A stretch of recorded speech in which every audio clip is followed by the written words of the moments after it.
In the event of such aggression or the threat of such aggression, the United States stands ready to work with our GCC partners to urgently determine what actions may be appropriate, using the means at our collective disposal, including the potential use of military force for the defense of our GCC partners. And let me underscore, the United States keeps our commitments.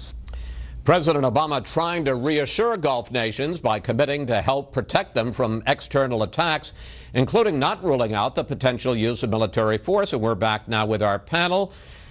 I gather that you don't view this as Article 5 of the NATO agreement. This was absolutely pathetic.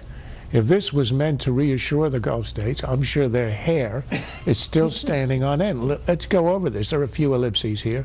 In the event of such aggression, the United States stands ready, that's weasel word number 1, to work with, weasel word number 2, with our partners to urgently determine, boy, that's rough, that's weasel phrase number 3, what actions, well, he doesn't say what actions, just any actions, that's the 4th, and now the kicker, may be appropriate. I mean, I have never seen a statement with more caveats in it, which would give less confidence to any ally. And Obama, if you noticed, was reading that. That wasn't a bad ad-lib. That wasn't a Jeb answering the wrong question. That was a prepared statement for a summit that is meant to reassure the Gulf Arabs that we're not selling them out. That was a sellout announcement. Well, I was going to follow up with that. The whole point of the summit was to try to reassure the Sunni, the Gulf states, the 6 nations around the Persian Gulf, led by Saudi Arabia, that we aren't going to sell them out with Iran and that they can be sure of their security. Should they be reassured?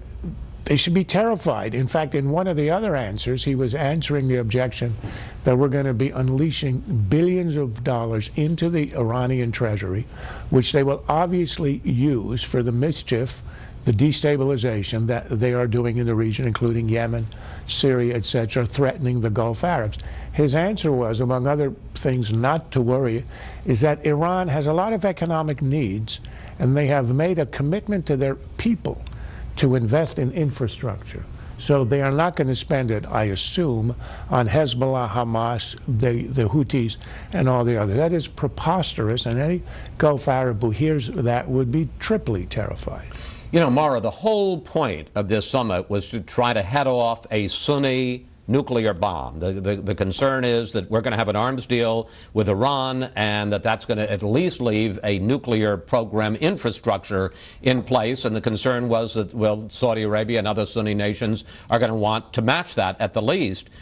Do you have any sense at all whether this is going to head off the arms race, whether it's enough? Well, it doesn't sound like it's enough from his statements today. Now, were there private, assurances of military equipment or some kind of more military assurance that what's going to happen if they're attacked? I don't know. This doesn't sound so reassuring. Right now, Iran is a couple of months away from a bomb.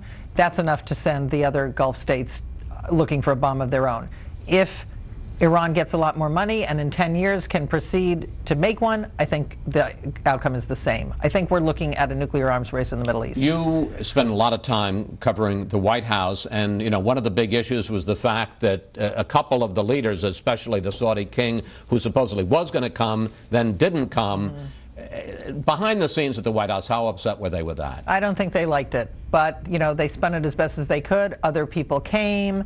It could have been for health reasons, although one of the monarchs ended up going to a horse show in England instead. Apparently, yeah, I think the head of Bahrain is going to a horse show in England with the Queen. With the Queen, which apparently was previously scheduled before he got the invitation from Obama. You got your priority.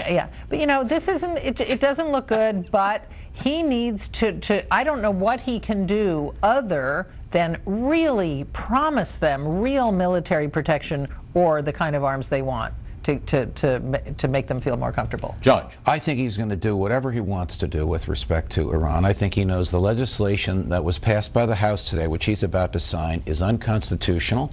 He doesn't intend to follow it. He's going to enter into some kind of an executive agreement, either through John Kerry's signature or his own, and try and do as much as he can in the 18 months remaining in his term to further his own attitudes there. In terms of this statement, I hope he said something clearer behind the scenes, because I agree entirely with Charles.